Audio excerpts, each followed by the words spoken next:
Hello friends, welcome to ज्ञान सेवा 24। आज हम करने जा रहे हैं सीटेट पेपर 2 का एसएसटी का मॉडल पेपर है, ये 7वां नंबर। तो चलिए हम इसको स्टार्ट करते हैं।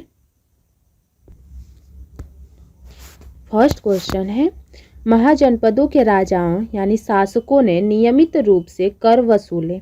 निम्नलिखित में से कौन से कर के स्रोत थे? तो बताना है कौन से स्रोत थे कर वसूलने का। बोला है कि नियमित रूप से कर वसूलते थे, तो स्रोत कौन कौन से थे? फसलों पे कर, शिल्पकारों पे कर, व्यापारियों पे कर, तीर्थ यात्रियों पे कर। किस पे बटोरते थे वो? तो ये फसलों पे लगाते थे, शिल्पकारों पे और व्यापारियों पे, ना कि तीर्थ कर लगाते थे। ठीक है, महाजनपद के राजा जो थे वो। तो आंसर हो जाएगा यहाँ पे ए नंबर, जो है डी नहीं होगा, ए हो जाएगा। नेक्स्ट देखते हैं, दिया हुआ सेकंड नंबर क्वेश्चन कि निम्नलिखित कथनों पर विचार करें तथा उपयुक्त विकल्प का चयन करें। ठीक है, तो कथन देखते हैं और इस पे विचार भी करना है आप सभी को। दिया है कि सम्राटों को राजाओं की तुलना में ज़्यादा संसाधन की आवश्यकता होती थी। दूसरा कथन है कि सम्राटों के पास बड़ी संख्या में कर इकट्ठा करने वाले अधिकारी होते थे। तो क्या ऑप्शन सही हो जाएगा? देखिए, राजा से बड़ा होता है सम्राट, तो ज़्यादा संसाधन की भी ज़रूरत होगी, बिल्कुल सही बात है। और सम्राटों के पास बड़ी संख्या में कर इकट्ठा करने वाले अधिकारी, जब राजा से बड़ा होता है सम्राट तो उसके पास कर इकट्ठा करने वाले लोग भी अधिक होंगे। तो ऑप्शन क्या हो जाएगा? सी नंबर, दोनों सही है और व्याख्या भी करता है। नेक्स्ट क्वेश्चन है थर्ड नंबर कि निम्नलिखित में से कौन सा दिल्ली सल्तनत का भाग नहीं है? कौन है जो दिल्ली सल्तनत का भाग नहीं है? राजपूत वंश, मंगोल वंश, प्रारंभिक तुर्की शासक या सैयद वंश। तो जानिएगा दिल्ली सल्तनत का भाग कौन नहीं है? तो मंगोल वंश जो है ये भाग नहीं है दिल्ली सल्तनत का। याद रखिए, मंगोल शासक जो थे वो दिल्ली सल्तनत के भाग नहीं थे। नेक्स्ट क्वेश्चन है चौथा नंबर कि निम्नलिखित में से कौन सा 12वीं शताब्दी में प्रौद्योगिकी एवं शैली संबंधित दिखाई पड़ने वाला परिवर्तन था? बताना है 12वीं शताब्दी में कौन दिखाई पड़ने वाला है, कौन सी शैली, कौन सा परिवर्तन। देखते हैं, चापाकार एवं चूना पत्थर सीमेंट का प्रयोग, ये जो है प्रौद्योगिकी और शैली से संबंधित दिखाई पड़ने वाला परिवर्तन था 12वीं शताब्दी का। अनुप्रस्थ टोडा निर्माण एवं चूना पत्थर का सीमेंट का प्रयोग, अनुप्रस्थ टोडा निर्माण एवं चापाकार, या फिर चापाकार अनुप्रस्थ टोडा निर्माण एवं चूना पत्थर सीमेंट का प्रयोग। तो क्या हो जाएगा राइट आंसर, जो दिखाएगा आपको 12वीं शताब्दी का जो है प्रौद्योगिक और शैली से संबंध। तो 12वीं शताब्दी से ये हो जाएगा चापाकार एवं चूना पत्थर सीमेंट का प्रयोग, ये दिखाएगा परिवर्तन। ठीक है, नेक्स्ट क्वेश्चन है 5वां नंबर क्वेश्चन कि निम्नलिखित कथनों पर विचार करें तथा उपयुक्त विकल्प का चयन करें। कथन क्या है? 12वीं शताब्दी के अभिलेख संकेत करते हैं कि वर्ण की बजाय जाति समाज के संगठन का आधार बनी है। ठीक है, तो ये 12वीं शताब्दी का अभिलेख क्या दिखा रहा है कि वर्ण के बजाय जाति जो है समाज के संगठन के आधार पे बनी है। कथन 2 क्या कह रहा? दूसरा ऑप्शन क्या कह रहा? कथन कि एकता के विचार को प्रोत्साहित करने के लिए कई जनजातियों एवं विशेषज्ञता प्राप्त शिल्पकारों को जातियों का दर्जा दे दिया गया। कथन देखिए, दोनों कथन जो है ना वो सही बोल रहा है, लेकिन इसमें किसी और चीज़ के लिए कह रहा है और इसमें किसी और चीज़ के लिए। तो ऑप्शन सही है लेकिन व्याख्या सही नहीं कर रहा। ठीक है, तो थर्ड यहाँ पे ऑप्शन जो हो जाएगा सी नंबर, वो आंसर हो जाएगा। नेक्स्ट देखते हैं छठा नंबर कि नीचे दिए गए कथनों पर विचार करें और उपयुक्त विकल्प का चयन करें। कथन क्या है? ईस्ट इंडिया कंपनी के कुछ नियम सिपाहियों की धार्मिक भावनाओं और आस्थाओं को ठेस पहुंचाते थे। पहला ऑप्शन कह रहा। दूसरा है 1824 में सिपाहियों ने समुद्र के रास्ते बर्मा जाने से मना कर दिया था, परंतु जमीन के रास्ते जाने का प्रस्ताव दिया था। क्या ऑप्शन इसमें से सही होगा? देखते हैं ऑप्शन क्या क्या दिया हुआ है कि ए सही है परंतु आर गलत है। यहाँ पे देखिए क्वेश्चन क्या है कि देखिए और ऊपर करना पड़ेगा, दिया हुआ है कथन फर्स्ट, ईस्ट इंडिया कंपनी के कुछ नियम सिपाहियों को धार्मिक भावनाओं को ठेस पहुंचाते थे। बिल्कुल वो जो लगाए हुए थे सब कारतूस वगैरह ठेस पहुंचाते थे, उनके आस्था को ठेस पहुंचाने के लिए।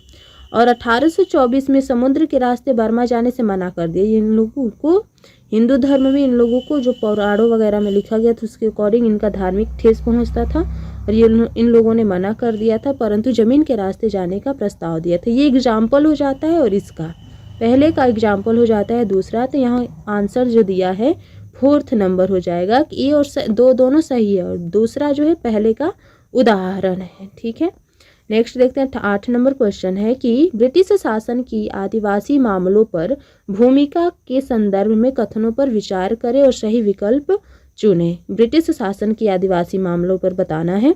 कथन क्या है कि ब्रिटिश शासन के तहत आदिवासी मुखियाओं के कार्यों और ताकत में बहुत परिवर्तन आया। आदिवासी मुखियाओं के कार्यों और ताकत में बहुत परिवर्तन आया, पहला ऑप्शन कह रहा। ठीक है, फिर दिया हुआ है बी नंबर कि आदिवासी मुखियाओं को कई गांवों पर जमीनों का मालिकाना मिला और साथ में जमीन को किराए पर देने का अधिकार मिला। इसमें से क्या सही हो जाएगा? दोनों सही है क्योंकि ये अधिकार भी दिया गया और ऑप्शन ए जो कह रहा कि इसमें मुखियाओं के कार्यों और ताकत में बहुत परिवर्तन आया, ये भी सही है। तो दोनों आंसर यहाँ पे सही हो जाएंगे। ठीक है, 10वां नंबर क्वेश्चन देखते हैं कि परमहंस मंडली का गठन किसके उन्मूलन के कारण हुआ था? किनके उन्मूलन के कारण हुआ है परमहंस मंडली का जो है गठन? तो ये जो हुआ था जाति व्यवस्था पे हुआ था। ठीक है, जाति व्यवस्था के उन्मूलन के कारण। नेक्स्ट क्वेश्चन है 11 नंबर, श्री नारायण गुरु ने जाति समानता को सिखाया, मुख्यतः किस रूप में सिखाया है श्री नारायण गुरु ने जाति समानता को? तो जातियों के निर्दिष्ट कार्यों से बाहर काम के अवसरों की मांग करके, इन विचारों को प्रोत्साहित करने के लिए कि सभी मानव एक ही जाति से हैं, पश्चिमी शिक्षा के माध्यम से लोगों के सामाजिक स्तर को बेहतर करना, या फिर 4th ऑप्शन हो जाएगा सी ही। 3 ही दिया हुआ है तो क्या हो जाएगा यहाँ पे आंसर? देखिए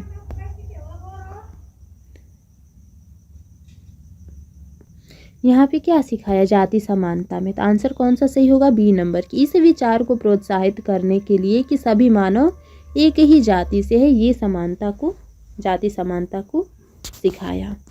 नेक्स्ट क्वेश्चन है 13 नंबर क्वेश्चन दिया हुआ है कि निम्नलिखित में से कौन से कानून द्वारा ब्रिटिशों ने भारतीयों को प्रांतीय स्वायत्ता दी? ब्रिटिशों ने भारतीयों की प्रांतीय स्वायत्ता दी थी, किस कानून के द्वारा? तो ये जो दिया गया है किस कानून के द्वारा? प्रांतीय जो दिया गया भारत शासन अधिनियम 1935 के द्वारा दिया गया है, याद रखिए इसको, प्रांतीय स्वायत्ता 1935 के द्वारा। 14 नंबर है कि 2 कथनों पर विचार कीजिए। कथन फर्स्ट है, स्वतंत्रता के पश्चात भी अंग्रेजी भाषा प्रयोग में रही क्योंकि राज्यों के माध्य प्रशासनिक लेन देन एवं संप्रेषण सरल होंगे। ठीक है, दूसरा ऑप्शन क्या कह रहा है कि राजभाषा के रूप में अंग्रेजी को स्वतंत्रता पश्चात निर्विरोध स्वीकार कर लिया गया। क्या ऑप्शन यहाँ पर आपके अकॉर्डिंग सही होने चाहिए? ऑप्शन जो है ना यहाँ पे जो दोनों गलत है, सी नंबर कह रहा यहाँ पे दोनों गलत है 14 का। क्यों? कि यहाँ पे बोला है कि अंग्रेजी जो है स्वतंत्रता के पश्चात में अंग्रेजी भाषा प्रयोग में रही क्योंकि राज्यों के मध्य प्रशासनिक लेन देन का संप्रेषण सरल हो सके, ये भी ऑप्शन गलत दे रहा। और राजभाषा के रूप में अंग्रेजी को स्वतंत्रता पर निर्विरोध तो स्वीकारा ही नहीं गया, ये भी ऑप्शन जो है गलत रहा। तो दोनों आंसर यहाँ पे गलत हो गए। सी नंबर में दिया है कि नेक्स्ट क्वेश्चन है 15 नंबर कि सौर मंडल में जैसे जैसे हम सूर्य से दूर होते जाते हैं तो क्या होता है? हम ग्रहों द्वारा सूर्य के चारों ओर एक परिक्रमण करने का समय बढ़ जाता है, ग्रहों द्वारा सूर्य के चारों ओर एक परिक्रमण करने का समय घट जाता है, ग्रहों द्वारा अपने अक्ष पर घूर्णन करने का समय बढ़ जाता है, या फिर ग्रहों द्वारा अपने अक्ष पर घूर्णन करने का समय समान रहता है। तो देखिए सौरमंडल में जैसे जैसे हम सूर्य से दूर होंगे उसका समय बढ़ेगा परिक्रमण का, तो ग्रहों द्वारा सूर्य के चारों ओर एक परिक्रमण करने का समय बढ़ जाता है। ठीक है, राइट आंसर ए हो जाएगा। नेक्स्ट देखते हैं 16 नंबर क्वेश्चन दिया है कि किस देशांतर को भारत के लिए मानक यामोत्तर माना गया है? तो किस देशांतर को माना गया है? याद रखिएगा इसको, 82.5 डिग्री पूर्व को माना गया है। इस पॉइंट को एक नंबर जरूर आना है। 82.5 डिग्री पूर्व माना जाता है भारत के लिए मानक यामोत्तर। नेक्स्ट क्वेश्चन है 17 नंबर, कौन सा कथन एंडीज पर्वत और ग्रेट डिवाइडिंग रेंज से संबंधित है? तो एंडीज पर्वत और ग्रेट डिवाइडिंग रेंज से कौन संबंधित हो जाएगा यहाँ पे? चलिए देखते हैं। दिया हुआ है कि विषुवत रेखा इन दोनों क्षेत्रों से होकर गुजरती है, मकर रेखा इन दोनों क्षेत्रों से होकर गुजरती है, दोनों एक ही समय क्षेत्र में अवस्थित है या दोनों महाद्वीप के पूर्वी भाग में है। तो क्या होगा? तो ये दोनों क्षेत्रों से होकर गुजरती है, मकर रेखा इन दोनों क्षेत्रों से होकर गुजरती है। किससे? एंडीज पर्वत और ग्रेट डिवाइड रेंज से, दोनों मकर रेखा से होकर गुजरती है। नेक्स्ट क्वेश्चन है 18 नंबर की, कथनों पर विचार कीजिए। दिया हुआ है कि ग्लोब किसी एक देश के बारे में मानचित्रों की अपेक्षा ज़्यादा जानकारी देती है। दूसरा है कि बड़े क्षेत्र वाले भागों जैसे महाद्वीप या छोटे देशों वाले पैमानों वाले चित्र पर दर्शाया जाता है। तीसरा है कि मानचित्र पर पठारों को दर्शाने के लिए केवल लाल रंग का इस्तेमाल किया जाता है। या फिर 3 ही है, बताना है इसमें से कौन सही हो जाएगा। देखिए यहाँ पे कौन सही होगा 18 नंबर का, कि ग्लोब क्या होता है? बड़े क्षेत्र वाले भाग जैसे महाद्वीप या देशों को छोटे पैमाने वाले मानचित्र पर दर्शाया जाता है। ये ऑप्शन हो जाएगा यहाँ पे सही।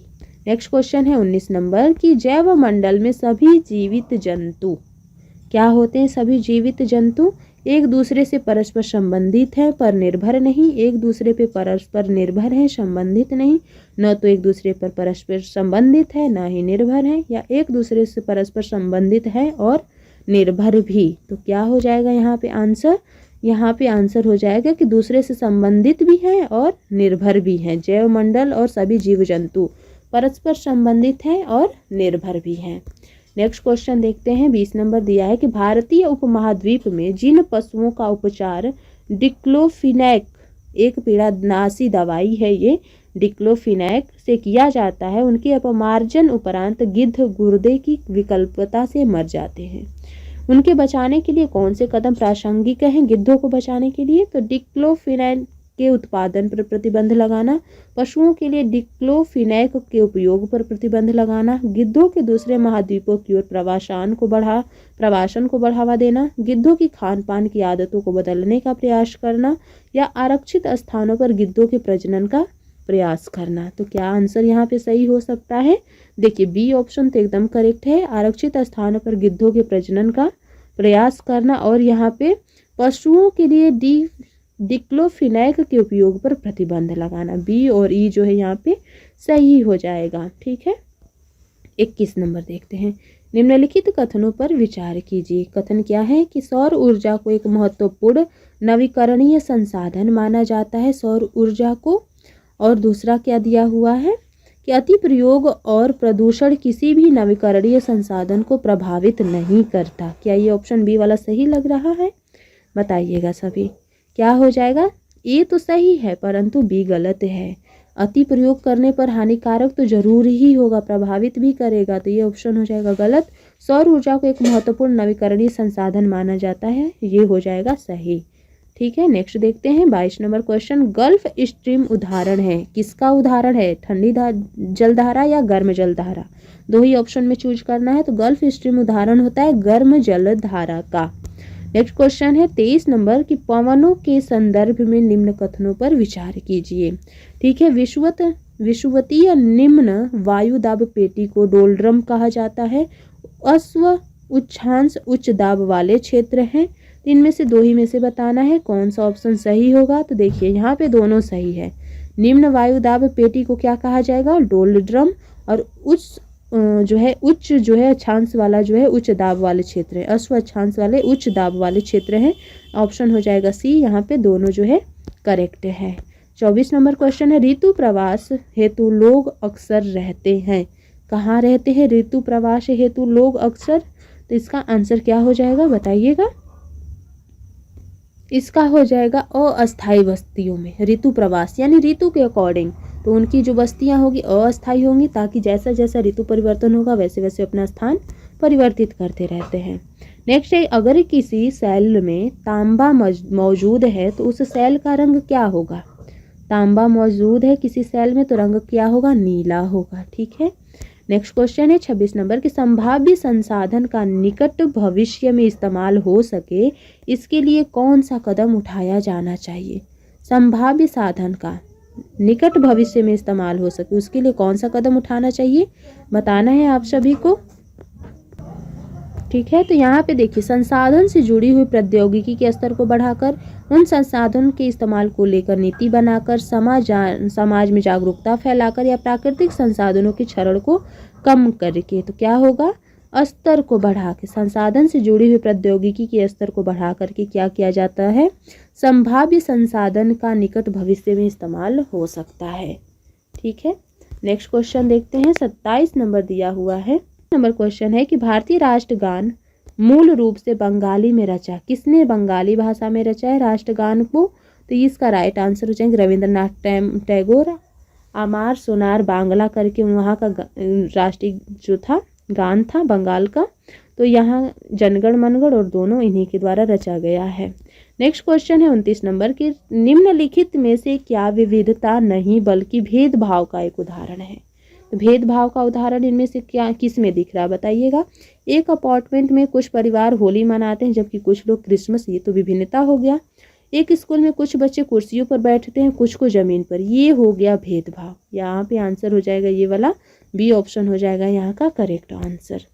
नेक्स्ट क्वेश्चन दिया हुआ है 30 नंबर की एक राज्य के मुख्यमंत्री की नियुक्ति कौन करता है। तो बताइए मुख्यमंत्री की नियुक्ति कौन करता है, तो मुख्यमंत्री की नियुक्ति राज्य के राज्यपाल के द्वारा किया जाता है। एक राज्य के मुख्यमंत्री की नियुक्ति राज्यपाल के द्वारा किया जाता है। नेक्स्ट है 31 नंबर कि निम्नलिखित में से कौन सा कथन भारत में नगर प्रशासन के संबंध में सही नहीं है। सही नहीं है बताना है।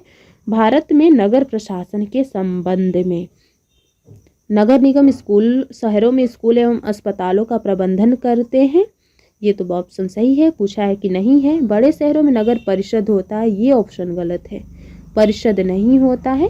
ठीक है, नगर निगम होता है बड़े शहरों में, ये गलत हो जाएगा। आगे चलते हैं। नेक्स्ट क्वेश्चन है 32 नंबर कि निम्नलिखित में से कौन स्वरोजगार में संलग्न है। कौन संलग्न है स्वरोजगार में, आंसर क्या होगा, स्वरोजगार अपना खुद का। एक कपड़े के कारखाने में ये श्रमिक अपना तो नहीं है स्वरोजगार।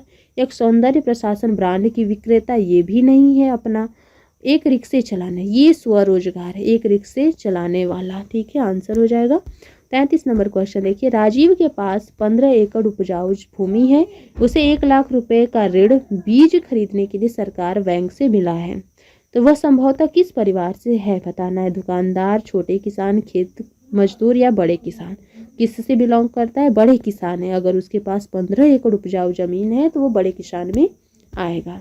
नेक्स्ट क्वेश्चन है 34 नंबर कि निम्नलिखित में से किस वर्ग के लिए संसद में आरक्षण की मांग लंबे समय से चलती आ रही है। किस वर्ग के लिए आरक्षण की मांग चल रही है संसद में, तो महिलाओं के लिए। महिलाओं के लिए, इसमें से जो है महिलाओं के लिए चल रहा है ऑप्शन के अकॉर्डिंग। नेक्स्ट है कि अमार जीवन अमार जीवन जो है ये जो है एक अनुभवों को बयान करने वाली एक आत्मकथा है। ठीक है, तो इसमें से क्या आंसर होगा, जो अमार जीवन है ये आत्मकथा किसको दिखाता है, तो एक गृहिणी की आत्मकथा को दिखाता है अमार जीवन। नेक्स्ट है 36 नंबर कि उच्चतम न्यायालय ने किस मौलिक अधिकार का विस्तार करते हुए जीविका के आधार को उसका एक अंग बताया है। तो बताना है जीविका के आधार को उसका अंग बताया है किस न्यायालय ने, किस मौलिक अधिकार को, किस मौलिक अधिकार में जीविका को उसका अंग बताया जाता है। तो आंसर क्या हो जाएगा, जीवन का अधिकार। जीवन का अधिकार में जीविका के अधिकार को उसका अंग बताया जाता है। 37 नंबर क्वेश्चन है कि निम्नलिखित में से कौन कौन से भारतीय संविधान के वैध कार्य हैं। बताना है संविधान के इनमें से कौन कौन से कार्य हैं जो वैध हैं। ठीक है, तो बताइएगा कौन से होंगे इसमें से। यह कुछ हद तक विश्वास पैदा करता है जो कि विभिन्न प्रकार के लोगों के साथ साथ रहने के लिए आवश्यक है। बिल्कुल। यह उल्लेख करता है कि सरकार का गठन कैसे होगा। बिल्कुल। यह अभिव्यक्त करता है कौन कैसे और किस आस्था का पालन। बिल्कुल नहीं, कोई ये अभिव्यक्त नहीं कर सकता कि कौन कैसे और किस आस्था का, ये सबका अपना अपना होता है। तो ऑप्शन हो जाएगा ए और बी यहाँ पे करेक्ट आंसर। नेक्स्ट है 38 नंबर क्वेश्चन कि निम्नलिखित में से कौन घरेलू हिंसा अधिनियम 2005 से महिलाओं की सुरक्षा से संबंधित नहीं है। घरेलू हिंसा अधिनियम 2005 से महिला की सुरक्षा से कौन सा इसमें से संबंधित नहीं है? तो महिलाओं के पति उसके पति द्वारा यौन उत्पीड़न, ये तो हो जाएगा। घर के भीतर मौखिक और भावात्मक धमकियाँ, ये घर के भीतर एक महिला का आर्थिक शोषण, ये भी हो जाएगा। तो बचा ये महिला की जाति के आधार पर सामाजिक भेदभाव, ये जो होगा घरेलू हिंसा के तहत नहीं आएगा। ठीक है, 39 नंबर बताइएगा कि 1989 में लाया गया एक अत्याचार निवारण कानून निम्नलिखित में से किन्हें संरक्षण प्रदान करने की चेष्टा करता है? किनको संरक्षण देता है अत्याचार 1989 में लाया गया अत्याचार निवारण कानून? ये जो देता है अनुसूचित जाति अनुसूचित जनजातियों को ये आरक्षण जो है अत्याचार निवारण कानून जो है संरक्षण देने का काम करता है। नेक्स्ट है 40 नंबर के रिक्त स्थान को भरिए। ठीक है, इसमें क्या होगा? मध्याह्न भोजन योजना ने विद्यालयों में क्या किस पूर्वाग्रह को कम करने का सहायता किया है? तो जातीय, जब अनेक जाति के बच्चे एक साथ बैठ के खाएंगे तो वो पूर्वाग्रह को कम करने का एक सहायता करेगा। ठीक है, 41 नंबर क्वेश्चन है कि उच्च प्राथमिक स्तर पर सामाजिक विज्ञान का अध्ययन मुख्य रूप से केंद्रित होता है, किस पे केंद्रित होता है? सामाजिक विज्ञान का ध्यान जो है मुख्य रूप से ये जो केंद्रित हो जाएगा किसके ऊपर? पर्यावरण संसाधनों व विकास के मामलों से संबंधित सही दृष्टिकोण को विकसित करने पे ये जो है सामाजिक विज्ञान का ध्यान मुख्य रूप से केंद्रित होता है। नेक्स्ट क्वेश्चन दिया हुआ है, सॉरी ये पेयर में आंसर है तो इसमें देखिएगा बी तो होगा ही होगा। विद्यार्थियों को समकालीन मामलों एवं समस्याओं से परिचित कराने पर भी होता है और भारतीय इतिहास के अध्ययन के माध्यम से बहुलीवाद एवं परिवर्तनवाद की संकल्पना पर बल देने पर भी होता है। राइट आंसर यहाँ पे बी हो जाएगा। नेक्स्ट है 42 नंबर क्वेश्चन कि पांडुलिपियों एवं प्रलेख इतिहासकारों को विस्तृत जानकारी उपलब्ध करते हैं परंतु उन्हें जनसाधारण द्वारा उपयोग किया जाना कठिन है, क्यों कठिन है उनको? इसका आंसर क्या हो जाएगा? चलिए देखते हैं, दिया हुआ है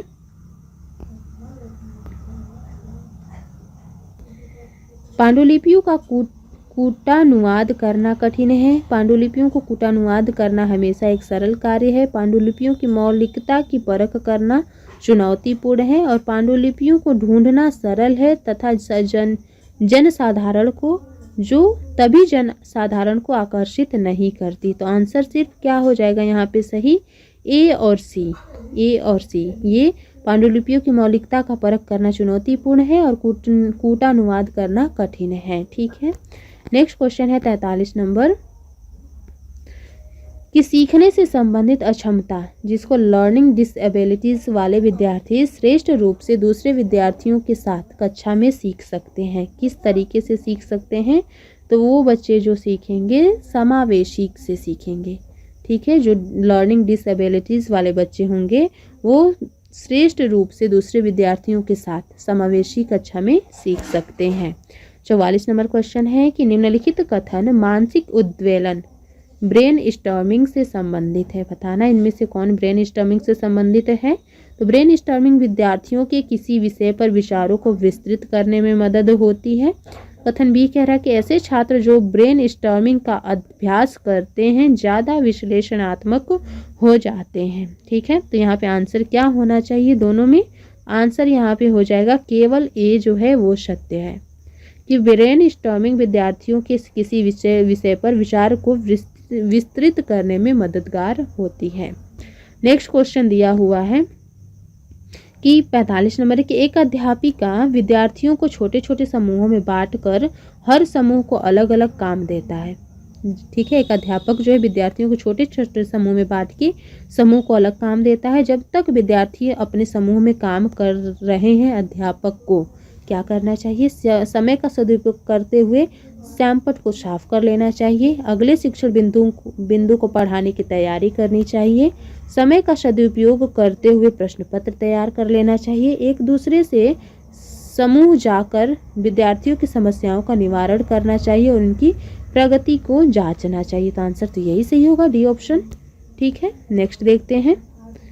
क्वेश्चन दिया हुआ है 46 नंबर की पृथ्वी के मॉडल और एक दिए के साथ कौन से संप्रत्यय पढ़ाए जा सकते हैं? पृथ्वी का एक मॉडल दिया हुआ और एक दिया है, इसके साथ किस संप्रत्यय को बच्चों को समझाया जा सकता है? तो इसमें से देख करके बताना है। दिन का और रात का होना, जलवायु परिवर्तन का पारंपरिक पवन का बनना, जल चक्र, ऋतुओं का बदलना। ये इंपॉर्टेंट क्वेश्चन है। तो ऋतुओं का बदलना और ये हो जाएगा दिन और रात का होना। ये दिखाएगा क्या? पृथ्वी का मॉडल और एक दिया जो है यही दिखाएगा। तो पृथ्वी का मॉडल दिखाएगा और दिया जो होता है,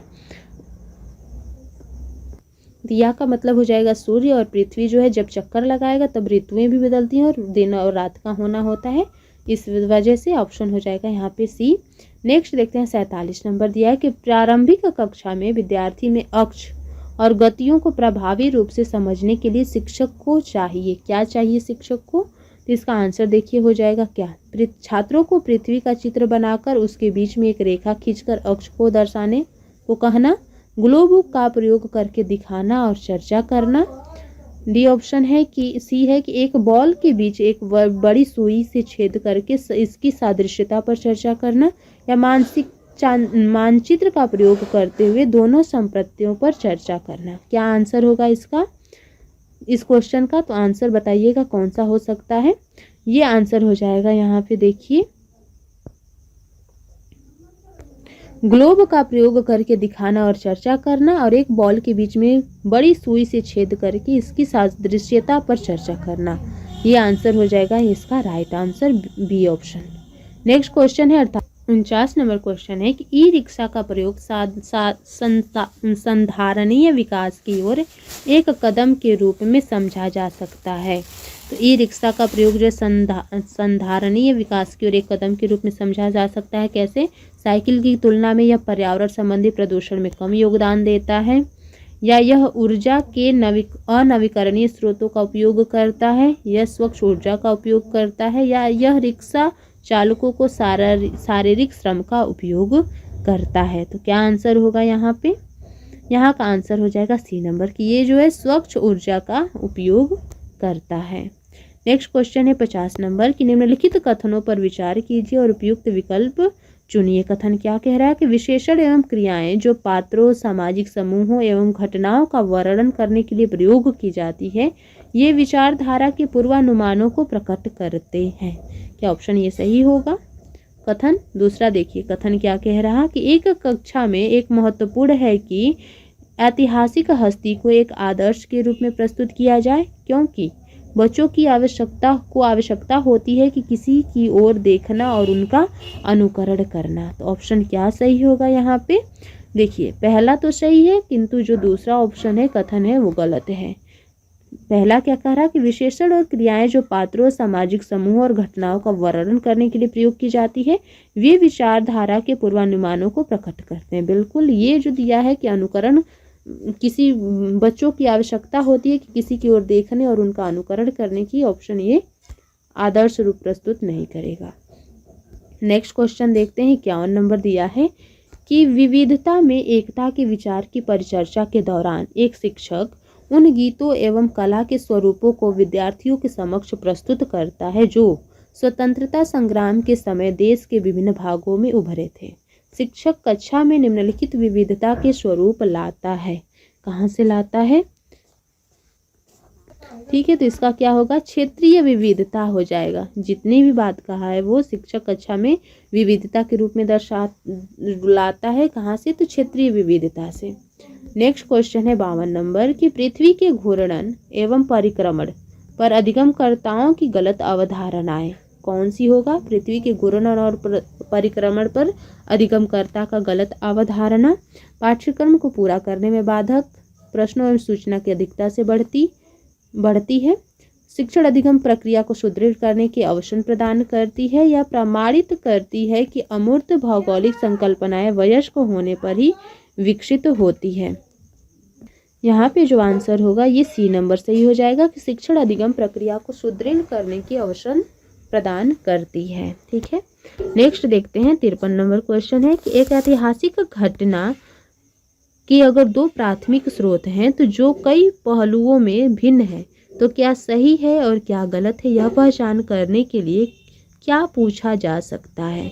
क्या पूछा जा सकता है सही और गलत का पहचान करने के लिए? किस स्रोत के पास स्पष्ट सुलेख हैं? दो तर्जुमाओं में विभिन्नता के कारण क्या है? या ऑप्शन दिया है सी नंबर कि दोनों में से किसकी रचना तत्कालीन प्रभावशाली अधिकारी के आदेश पर है, या दो स्रोतों से कौन सा लिखित रूप है। आंसर क्या हो जाएगा यहाँ पे, तो यहाँ पे जो आंसर होगा दो तर्जुमाओं में विभिन्नता के कारण, क्योंकि क्वेश्चन क्या था कि दो स्रोत है प्राथमिक और दोनों जो कि पहलुओं में भिन्न है, तो गलत और पहचान करने के लिए दोनों के विभिन्नता का कारण देखेंगे कौन सा सही है, किस कारण से सही है। 54 नंबर क्वेश्चन है कि मौसम संबंधी उपकरणों के प्रयोग द्वारा मौसम की सूचना को एकत्रित करना किसके संग्रहण का उदाहरण है। मौसम की सूचना को एकत्रित करना किसके उदाहरण हो जाएगा, ये होगा प्राथमिक डाटा। ठीक है, प्राथमिक डाटा हो जाएगा। नेक्स्ट है 55 नंबर के अधिगमकर्ता को स्वास्थ्य क्षेत्र के बारे में समझने के लिए अपने विद्यार्थियों के साथ एक पास के सरकारी अस्पताल का भ्रमण करने की योजना बनाई है। क्यों बनाई है, यह विद्यार्थियों को एकदम नया अनुभव देगा, यह आपके विद्यालय के एकदम निकट है, या फिर यह विद्यार्थियों के बाहर घूमने जैसे होगा, यह विद्यार्थियों को सरकारी योजनाओं के बारे में अवगत कराएगा। तो क्या आंसर हो जाएगा यहाँ पे, तो ये जो है अवगत कराएगा, और क्या हो जाएगा कि यह जो है एक नया अनुभव देगा। आंसर हो जाएगा बी, ए और डी सही हो जाएगा।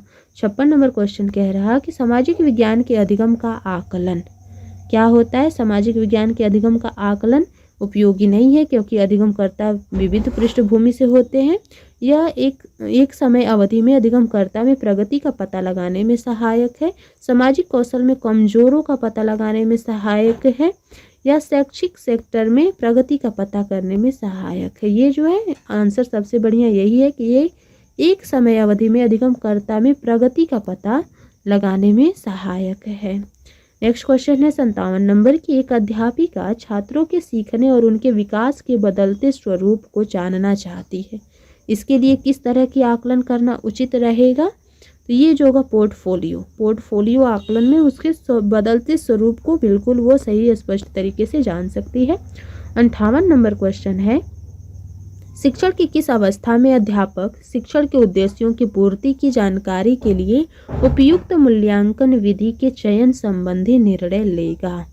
तो ये जो है शिक्षण के उद्देश्यों की पूर्ति की जानकारी के लिए जो निर्णय लेगा वो कौन सा होगा, तो शिक्षण के पूर्व सक्रिय अवस्था, ये आंसर हो जाएगा इसका। नेक्स्ट है 59 नंबर क्वेश्चन की कथन है कपड़ों को वहां बनाया जा सकता है जहां कपास, जल के स्रोत, कामगारों की आबादी एवं जहाज रानी के लिए परिवहन तंत्र सभी उपलब्ध हो। तो ये किसका उदाहरण है, बताना है किसका उदाहरण है, ये स्थिति का उदाहरण है, स्थिति का उदाहरण हो जाएगा ये। नेक्स्ट क्वेश्चन है एंड लास्ट है कि निम्नलिखित केस जो दिया हुआ है 2 केस है पर विचार करें और उपयुक्त विकल्प चुनिए। केस फर्स्ट है विद्यार्थियों को दिशा निर्देशों के साथ एक प्रयोजन दी गई है, प्रयोजन को 15 दिनों में जमा करना है और यहाँ की फोल्डरों का मूल्यांकन प्रस्तुतिकरण एवं चित्रण की अंतर्वस्तु और सुव्यवस्थितता पर होगा। पहला केस ये है। दूसरा केस क्या है कि यह विद्यार्थियों को उनके परियोजना की विषय वस्तु का निर्णय एवं चर्चा के लिए प्रोत्साहित किया गया। संपूर्ण प्रक्रिया के दौरान उनकी प्रगति पर चर्चा के लिए उन्हें शिक्षक से मिलना था। शिक्षक ने कार्यान्वित प्रक्रिया को ध्यान में रखते हुए प्रयोजन का मूल्यांकन किया। इन दोनों केस में आंसर क्या हो जाएगा, तो जो दिया हुआ केवल 2 जो है संरचनात्मक, आंसर थर्ड हो जाएगा यहाँ पे। पीछे चला गया क्वेश्चन। आंसर यहाँ पे थर्ड हो जाएगा कि केवल केस सेकेंड रचनात्मक आकलन का उदाहरण है। ठीक है, यहाँ पे जो सेकेंड ऑप्शन है यही सिर्फ रचनात्मक आकलन का उदाहरण है। आंसर यही सही हो जाएगा। तो ये रहा हमारा मॉडल पेपर जो है 7th नंबर का SST का। मिलते हैं नेक्स्ट वीडियो में SST के 8वां मॉडल पेपर के साथ। Thanks for watching.